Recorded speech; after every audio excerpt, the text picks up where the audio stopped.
नमस्कार दोस्तों। आज हम लोग बात करेंगे women's empowerment moved from intent to infrastructure. ये टॉपिक हम लोग जीएस पेपर 1 के सोसाइटी, इंडियन सोसाइटी और जीएस पेपर 2 के पॉलिटी और गवर्नेंस में देखेंगे।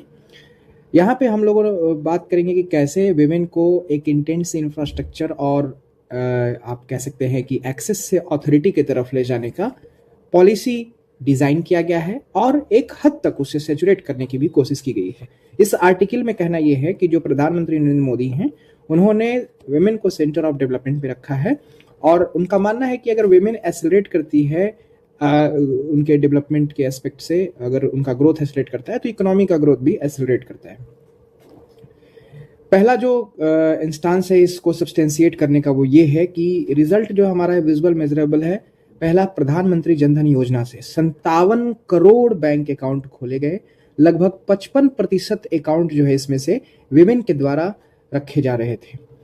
सेल्फ हेल्प ग्रुप्स अगर हम बात कर ले तो लगभग 10 crore women self help group से जुड़े हुए हैं।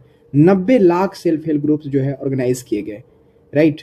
तो वी कैन अंडरस्टैंड कि बहुत मिलियंस अपने फाइनेंशियल सिस्टम में इनको इंक्लूड किए गए और पहली बार लाखों महिलाओं को इस फाइनेंशियल सिस्टम में इंक्लूड किया गया। बहुत सारे ऐसे ग्रास रूट एंटरप्रेन्योरशिप हैं, माल उद्यमी है, ये सब भी दिया गया, उनको आर्थिक मजबूती दी गई। अगर हम तीसरा बात करें, प्रधानमंत्री उज्ज्वला योजना, इसने क्या किया? 10.5 करोड़ हाउस होल्ड को, परिवारों को लगभग हेल्थ से, मतलब उनकी जो भी स्थिति होती थी स्वास्थ्य से जुड़े हुए, उस सबको से उनको दूर किया गया और उनको जो टाइम इंटेंसिव जो लेबर होते थे जिसमें समय ज्यादा लगता था उससे उनको मुक्ति दी गई। अगर मुद्रा लोन की बात करें तो 70% जो मुद्रा लोन जो जाता है वो महिलाओं को जाता है और विमेन इस तरीके से उधार भी ले रही है और उद्यमी भी बन रही है, ऋणी भी बन रही है, उद्यमी भी बन रही है। पिछले कुछ वर्षों में जो महिलाओं के लेबर फोर्स में पार्टिसिपेशन का जो दर है गिरता चला जा रहा था, वो दर बढ़ा है, right. So we can say financial inclusion, self help groups, women entrepreneurship, LPG access और क्रेडिट एक्सपेंशन से लेबर फोर्स पार्टिसिपेशन करते हुए इंडियन गवर्नमेंट ने विमेन के डेवलपमेंट एस्पेक्ट्स में एक सेंट्रल रोल प्ले करते हुए इकोनॉमी को एक्सेलरेट करने का काम किया है। जब हम हेल्थ केयर में बात करेंगे तो आयुष्मान भारत जिसने एक्सेस बढ़ाया और क्रिटिकल लाइफ स्टेजेस में, चाहे वो शुरुआती दौर में हो जन्म के बाद या फिर मैटरनल एज में हो, वो सब केसेस में आयुष्मान भारत ने एक बहुत बड़ी भूमिका निभाई है उनके स्वास्थ्य के लिए। बेटी पढ़ाओ बेटी बचाओ ने सोशल एटीट्यूड को बदला है और ये कहीं ना कहीं हेल्प किया है कि प्रधानमंत्री सुरक्षित मातृत्व अभियान के बाद जो उनकी जो क्रिटिकल स्टेज होता है आफ्टर बर्थ, उसमें एक बहुत अच्छा कैटर किया है। ये सारे जो स्कीम है यहाँ बताते हैं, मैसेज देते हैं कि स्कीम्स आर नॉट आइसोलेटेड, वो एक स्ट्रक्चरल शिफ्ट बताता है, राइट, कि विमेन को सिर्फ लाभार्थी नहीं बनाया जाए बल्कि विकास का सही चालक बनाया जाए।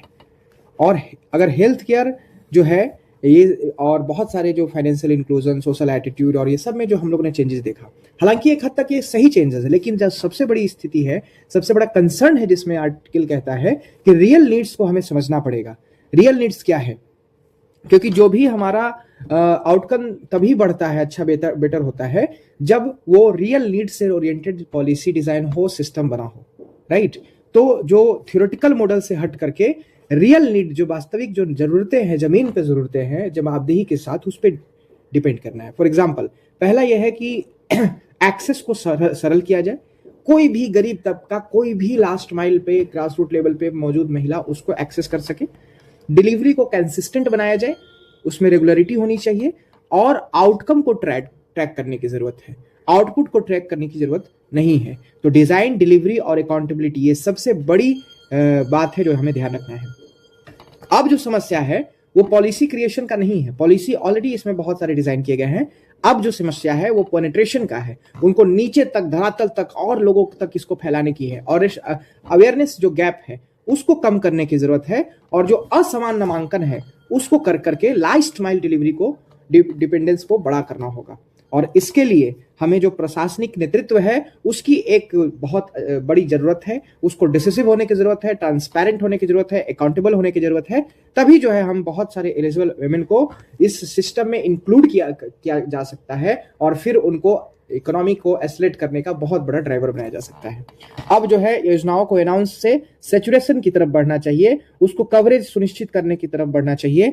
अब जो है आउटपुट को मेजर करने के बजाय आउटकम को ट्रैक करना चाहिए, और कागज कार्रवाई के बजाय जो प्रैक्टिस में धरातल पे जो आम जीवन में उनको जो है उतारने की जरूरत पड़ना चाहिए। इसके लिए जिला स्तर पे जिम्मेदारी तय करना होगा, डाटा ड्रिवन मॉनिटरिंग निगरानी की जरूरत है, और ग्राउंड पे जमीन पे जो उसके लिए जवाबदेही कौन है उसको तय करने की जरूरत है, और जितने भी विभाग उन सब में समन्वय होनी चाहिए। और जो टेक्नोलॉजी है, टेक्नोलॉजी तो आपकी काम को एक्सेलरेट जरूर कर देता है, डिलीवरी तेज कर सकता है, लेकिन ये अकाउंटेबिलिटी को बढ़ा नहीं सकता है। That's the case which we need to understand. जो अकाउंटेबिलिटी है उसको नहीं बढ़ाया जा सकता है, बनाया जा सकता है टेक्नोलॉजी की मदद से, उसको रिप्लेस नहीं किया जा सकता है। तो वी शुड इंश्योर दैट कि जो कोई भी एलिजिबल वुमेन कैसे लेफ्ट आउट ना हो सके। इसके लिए एक सरकार ने बहुत बड़ा कदम उठाया है, नारी शक्ति बंधन अधिनियम।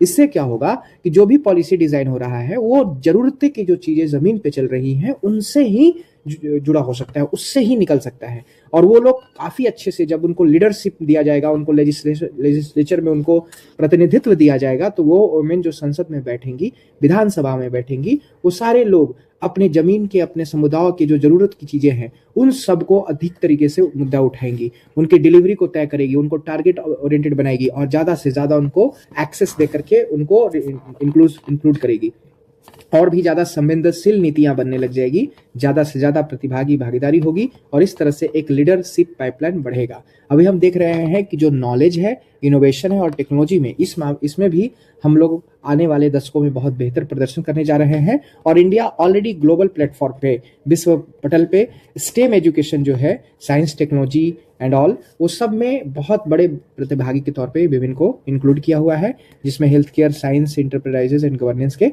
मामले हैं। तो अभी जो एम्पावरमेंट तभी हो पाएगा जब हम उनको एक्सेस से अथॉरिटी दे। अथॉरिटी जो अभी हम लोग नारी शक्ति बंधन अधिनियम कानून जो बिल लेकर के आए हैं उससे हुआ जा रहा है, तो ये एक्सेस से आगे चढ़ करके उन सबको एक उसका नीति निर्धारक बनने में, उनकी इच्छा शक्ति नीति निर्माणक बनने में हम मदद करेंगे। वे फॉरवर्ड यही है कि उनकी रिप्रेजेंटेशन को एक शक्ति देने की जरूरत है, क्षमता में बदलने की जरूरत है, और जो भी उनको सपोर्ट चाहिए, चाहे वो मार्गदर्शन के तौर पे हो, नीति की समझ के लिए हो, या प्रशासनिक तंत्र की तरफ से जो उनको सपोर्ट चाहिए वो देने की जरूरत है। और साथ साथ नाउ जो पॉलिसी डिजाइन है वो सिंपलर होना चाहिए ताकि वो आसानी से एक्सेस किया जा सके, तेज उसकी जो है डिलीवरी होना चाहिए, और स्ट्रांग फीडबैक पे डिपेंड होना चाहिए। और साथ में जो सक्सेस है वो मेजर करने के लिए सिर्फ कवरेज नहीं हो कि कितना स्कूल बन गया है, कितने शौचालय खुल गए हैं, कितने एलपीजी पहुंचे, क्या उसका सही से यूएन की लाइफ में उसका असर हो रहा है कि नहीं, यानी आउटकम को डाटा के आधार पे हमको ट्रैक करने की जरूरत है। और इंडिया का जो 2027 का विजन है वो डेवलप नेशन का, वो तभी हो पाएगा जब इस तरह की सोशल स्टेबिलिटी के साथ साथ विमेन को प्रतिभागी बना करके एक इंस्टीट्यूशनल इफेक्टिवनेस करके इकोनॉमिक ग्रोथ किया जाए। तो पेनिट्रेशन की जरूरत है, स्ट्रॉन्ग पार्टिसिपेशन के साथ लीडरशिप अगर देंगे तो एक अलग ग्रोथ ट्रैजेक्टरी इंडिया का तय किया जा सकता है। तो this is all from my side. Let's now revise quickly what we study. तो आइए समझते, पहले हमने देखा कि प्रधानमंत्री विमेन को सेंटर ऑफ डेवलपमेंट के तौर पे अपने इंटेंट से इंफ्रास्ट्रक्चर की तरफ बढ़ रहे हैं। जीएस पेपर 2 के पॉलिटी गवर्नेंस, साथ में जीएस पेपर 1 के इंडियन सोसाइटी में चैप्टर जो हम लोग पढ़ रहे हैं टॉपिक, वो हमारे लिए इंपॉर्टेंट हो सकता है। और ये जो है एक्सीडेंटल नहीं है, जो भी काम किया गया है महिलाओं को लेकर के वो डिजाइन किया गया है, और जब विमेन आगे बढ़ेगी तो इकोनॉमी भी आगे एक्सेलरेट करेगा। बहुत सारे ऐसे पॉलिसी डिजाइन हुए हैं और जो एक हद तक जमीन पे पहुंची भी है, जैसे उसमें प्रधानमंत्री जनधन योजना है जो कि लगभग 57 करोड़ बैंक अकाउंट खोले गए, जिसमें 55% से ज्यादा बैंक अकाउंट विमेन के हैं। और सेल्फ हेल्प ग्रुप खोले गए हैं जिसमें 10 करोड़ महिलाएं लगभग जुड़ी हैं, और 90 लाख से ज्यादा सेल्फ हेल्प ग्रुप्स बनाए गए हैं जो कि ग्रास रूट लेवल पे जो उनकी उद्यमिता क्षमता है उसको बढ़ावा दे रहा है, और साथ में जो उनकी अपनी आर्थिक मजबूती है उसको भी बेहतर कर रहा है। प्रधानमंत्री उज्ज्वला योजना की बात करें तो 10.5 करोड़ हाउस होल्ड लगभग इसमें जो है ये एलपीजी पहुंची है, और उनको टाइम इंटेंसिव लेबर से मुक्त किया गया, और साथ में जो हेल्थ रिस्क होते थे एसोसिएटेड उसको भी कम किया गया है। मुद्रा योजना में 70% से ज्यादा जो लोन है वो विमेन को जाता है, और इधर भारी गिरावट के बावजूद भी करीब 37% लेबर फोर्स पार्टिसिपेशन महिलाओं का बढ़ा है। हेल्थ केयर के में बात करें तो आयुष्मान भारत ने इनकी जो क्रिटिकल लाइफ स्टेजेस में जो वल्नरेबिलिटी है उसको रिड्यूस किया है। बेटी पढ़ाओ बेटी बचाओ ने एक अलग सोशल एटीट्यूड को, नैरेटिव को शेप दिया है। और प्रधानमंत्री सुरक्षित मातृत्व अभियान ने इनके मैटरनल केयर में बहुत बड़ा भूमिका बनाया है।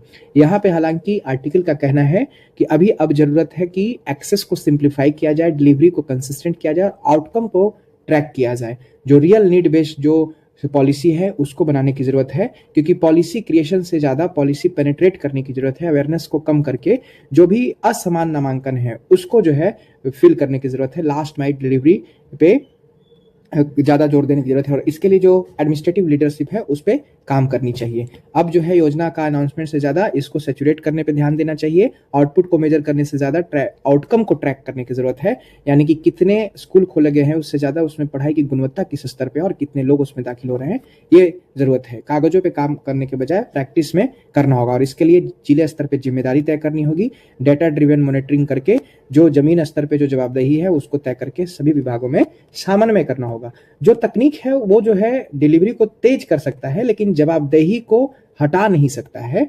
No eligible women left out कैसे नहीं हो, इसके लिए नारी शक्ति वंदन अधिनियम एक बहुत बड़ा कदम सरकार के द्वारा लिया गया है, जो कि उनको अब प्रतिनिधित्व देगा संसद में और विधानसभाओं में, जिससे जो प्रोग्राम होगा, पॉलिसी होगा, वो और टारगेटेड होगा, डिलीवरी उसकी कंसिस्टेंट होगी। जो भी एक्सेस सिंप्लिसिटी की हम बात कर रहे हैं उस पर एक बेहतर काम किया जा सकता है। और जैसे लीडरशिप जब बढ़ेगा तो रिस्पॉन्सिव पॉलिसी होगी, संवेदनशील नीतियां बनेगी, ज्यादा से ज्यादा भागीदारी होकर के जो लीडरशिप पाइपलाइन है उसको बेहतर किया जाएगा। ग्लोबल स्तर पे हम लोग देख रहे हैं कि आने वाले डिकेड में जो स्टेम है, health care, science, enterprise governance में महिलाओं की भागीदारी बढ़ने वाली है, जिसका हम आगे फायदा उठा सकते हैं। और अब हमें एक्सेस से अथॉरिटी पे फोकस करना चाहिए कि कैसे हम लोग उनको एक ज्यादा सेल्फ एम्पावर्ड, चाहे वो पॉलिसी डिजाइन की समझ की हो, एक्सेस सिंप्लीफाई करने की जरूरत हो, उनको मेंटरशिप देने की जरूरत हो, एडमिनिस्ट्रेटिव सपोर्ट देने की जरूरत हो, या फिर उनको कैसे जो है आउटकम को मेजर करके, कवरेज के बजाय आउटकम को मेजर करके उनको हम लोगों को